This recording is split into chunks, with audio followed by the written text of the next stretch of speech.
He invaded my privacy and installed hidden cameras in our bedroom and planned brutal revenge.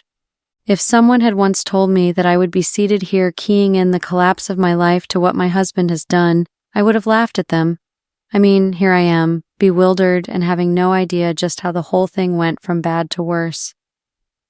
But I guess that's what happens when you think you are the captain of your ship and the ship is not.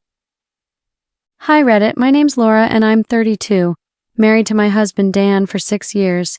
He's this reliable, steady guy, always thinking ahead, handling everything calmly, never one to make a fuss. But oh, I had no idea just how far he'd go once he found out about my mistakes. Let's just say he doesn't miss a thing, and when he finally pieced everything together, he didn't yell or throw things. Instead, he set a trap, quiet and calculated, waiting for me to fall right into it. And when my friend tried to sneak in, well, let's just say everything hit the fan. Dan and I met back in college, as far as I can remember. He was this sort of unsophisticated, half-type of person who always had this peculiar power to comfort me about every situation. We became friends immediately, and I knew after some time that he was a person that will never betray me. We were that couple who thought we were so much in love and had a perfect relationship.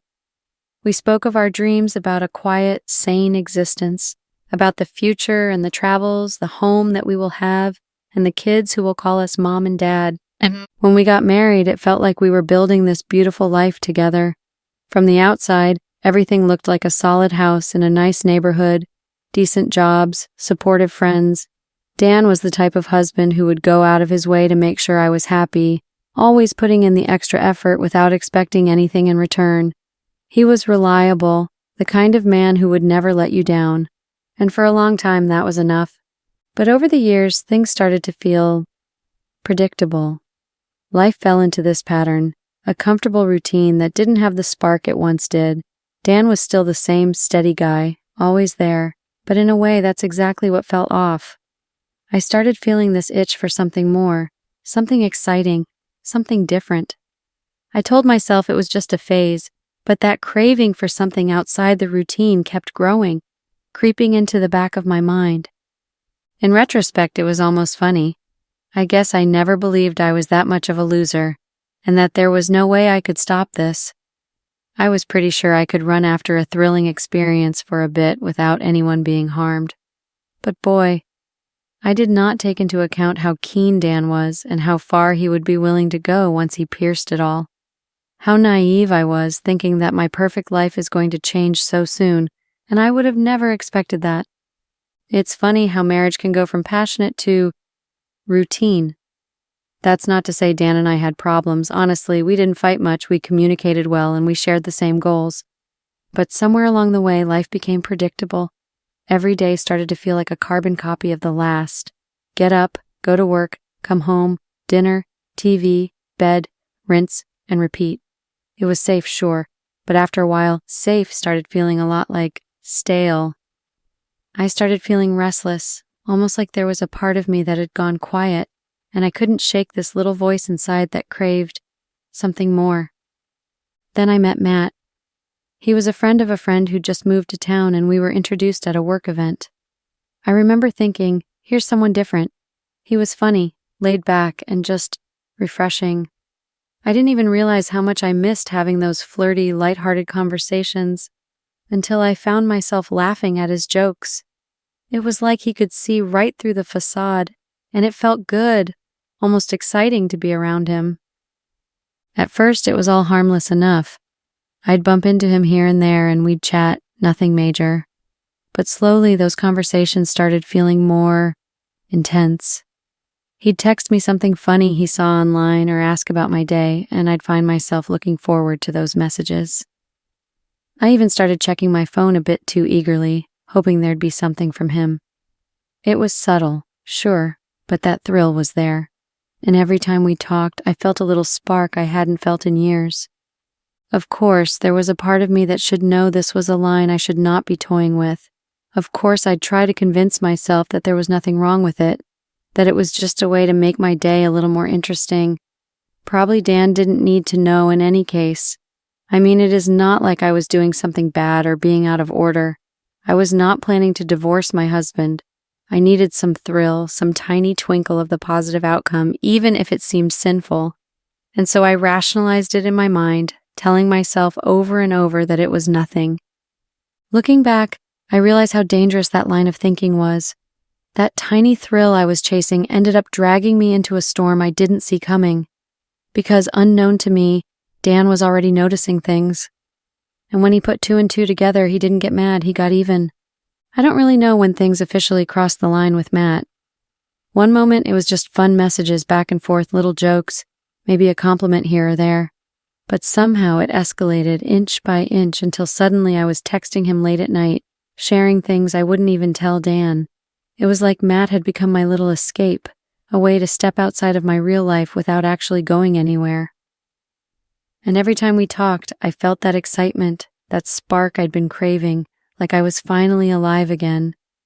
Then came the first time we met up, just us. We grabbed coffee, and I kept telling myself it was innocent, but somewhere deep down, I knew exactly what I was doing. I wanted to see him. I wanted that rush, and it wasn't long before those friendly meetups turned into something more. I'd tell myself this was a one-time thing, that I'd stop, but I didn't. The thrill was too addictive, the feeling of sneaking around too intense to give up. So, at home, I decided to make minor changes. I'd make sure my phone remained close to me, change my password sometimes even though I hadn't thought that Dan would be wise enough to guess my password, and also lower the brightness of the phone screen every time Dan was nearby. I began to automatically avoid my phone or turn it face down, for no reason. When I had to go out to meet him, I would tell Dan I was going out with friends or doing some shopping, and the scary part, it worked. Now for once, Dan didn't mind as if he even knew he was being observed. He would just look at me and say, "Oh, okay, yes," or "have fun." Every time that I got back home, I felt this odd sensation of relief, thinking he really doesn't know anything about it. The more I got away with it, the bolder I felt. That false sense of security grew stronger every time I went out.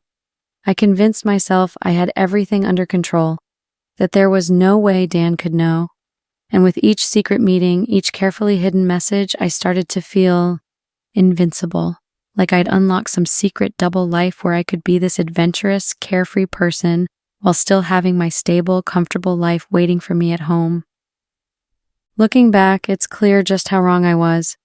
I thought I was fooling him, that he was totally in the dark. But Dan's not stupid. He didn't miss the little changes in my behavior or the way I'd suddenly gotten more private with my phone. But instead of confronting me, he waited. He watched, staying calm, silent, and calculating. And while I was out there living my double life, he was putting his plan in motion piece by piece. I guess I didn't realize just how smart he really was. And that's the part that still haunts me, how I thought I was in control. All the while he was just waiting for the right moment to let it all fall apart. Now, if I think about it, I realized there were some indicators that probably Dan was getting it, these little clues that seemed almost insignificant. But at the moment, I was unaware.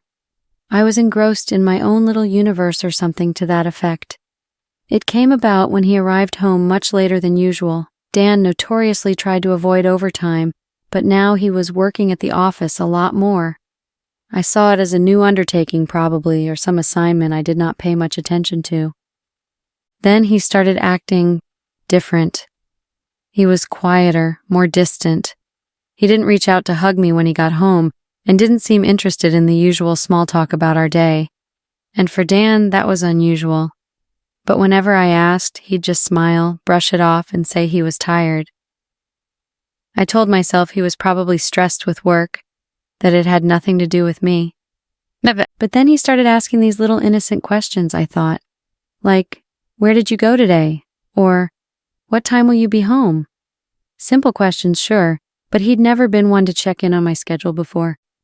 I even caught him looking at me, really looking with this kind of intensity I couldn't quite place. It was strange, but I didn't think it meant anything. In my head, Dan was this trusting, reliable guy. Why would he ever doubt me? I brushed it all off, chalking it up to my own paranoia. I told myself that Dan would never suspect me. He was too trusting, too steady. I didn't even let myself consider the idea that he might be piecing things together. I thought I was safe, that I had everything under control. It's almost laughable now, remembering how I ignored all those little signs, thinking I was just overthinking things. Because while I was busy writing off his behavior as work stress and my imagination, Dan was watching, planning, and waiting. I'll never forget the moment I realized something was very, very wrong. I was cleaning around the house, and as I was moving things around, I noticed this odd little device hidden on a shelf in our bedroom. At first, I thought it was some old gadget from Dan's. He was always into tech stuff, and I just assumed he'd left something there and forgotten about it. But then I looked closer, and my stomach dropped. It was a camera. A tiny, discreet little camera, aimed right at our bed. My heart started racing, and my hands went cold. I couldn't believe what I was seeing. All this time, Dan had been watching me? Recording me? I tried to think back to every moment I'd spent in that room, every message I'd snuck, every call I'd taken, and my mind started spinning. How much had he seen? What did he know? The realization hit like a punch to the gut. I'd been living under surveillance in my own home, and I hadn't even noticed. My first reaction was pure panic. I felt trapped, exposed, and completely vulnerable. The walls seemed to close in, and I started feeling like there were cameras everywhere. How many other rooms were bugged? Was he tracking my phone? My emails? Suddenly, it was like nothing was private anymore. I couldn't trust my own space, my own life. I didn't know what to do, but I knew I had to confront him. So I waited for him to get home. I felt like I was on edge the entire day, going over every little detail, every conversation that we'd had back to me. As soon as he entered the house, I stood up and addressed him, stumbling over words and trying to keep the trembling out of my voice. I proceeded to ask him whether he had got cameras in the house, and whether he needed to record me. He just looked at me, calm as ever, with this unreadable expression. Then he shrugged, saying he didn't know what I was talking about. He didn't get defensive, didn't even try to explain, he just played dumb, like it was no big deal.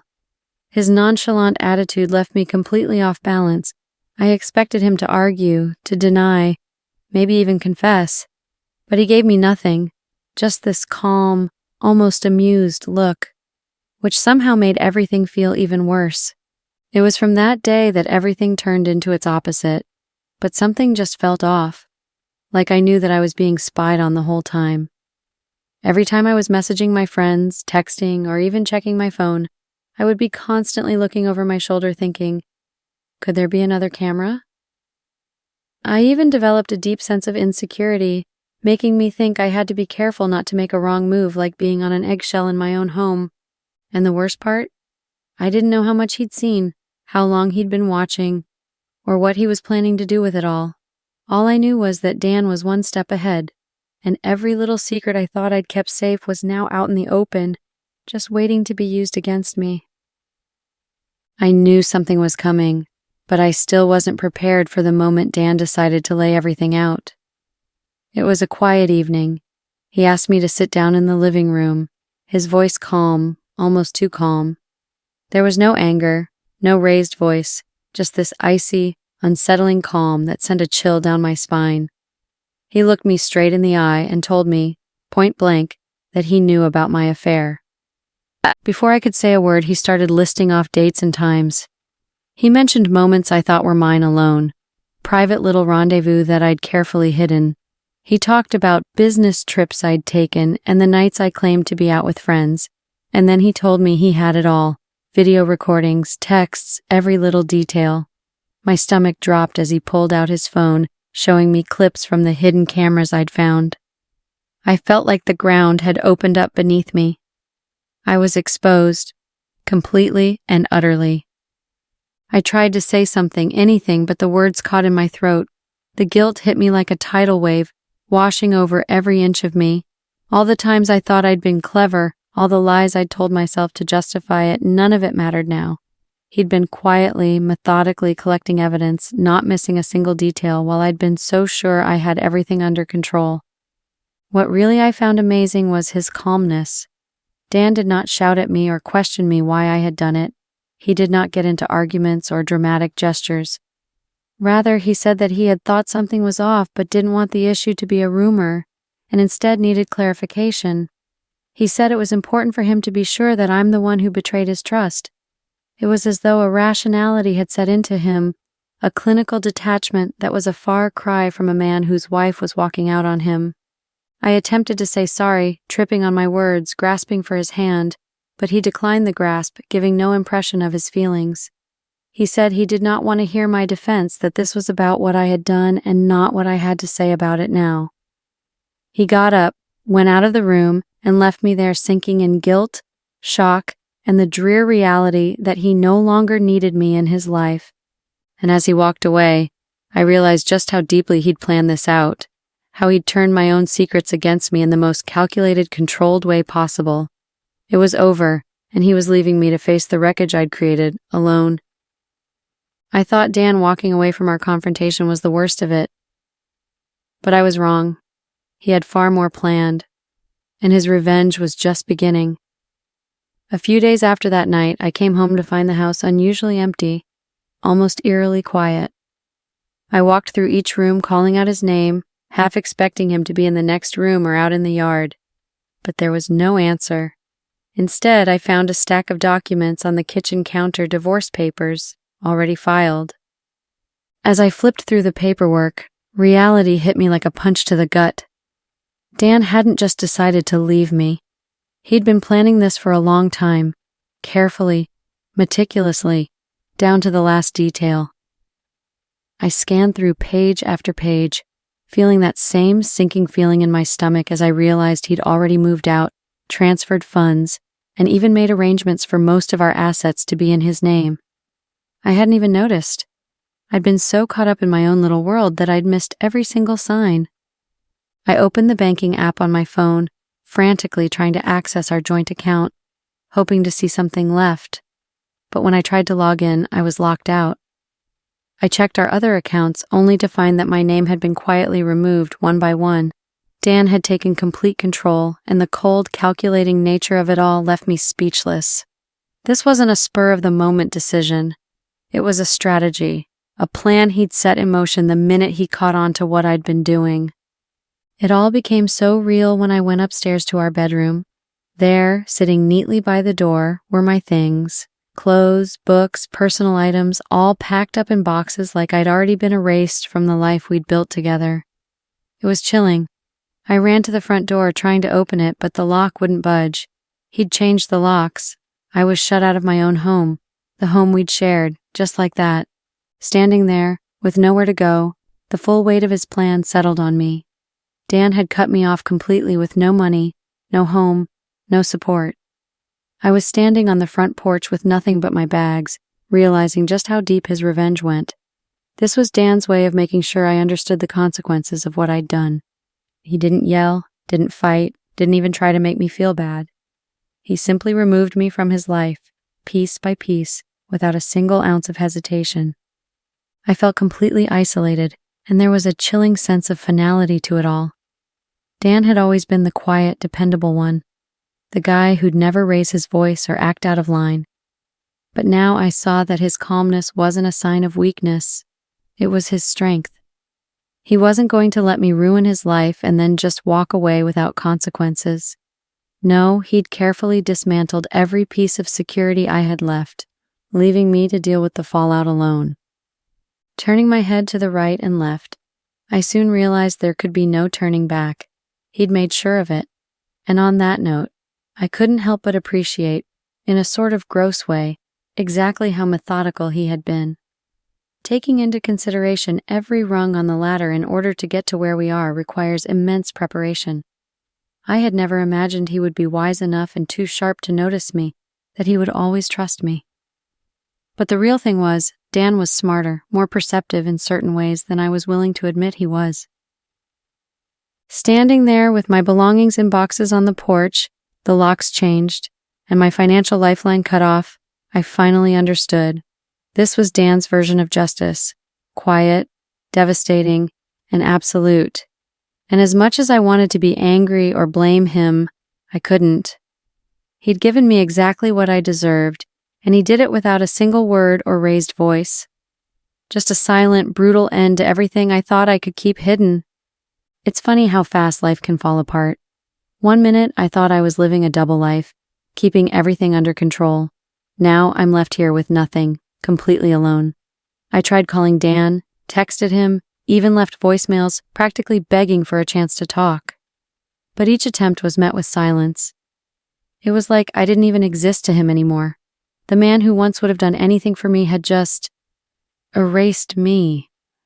I thought maybe I could turn to friends for support, but that was another brutal wake-up call.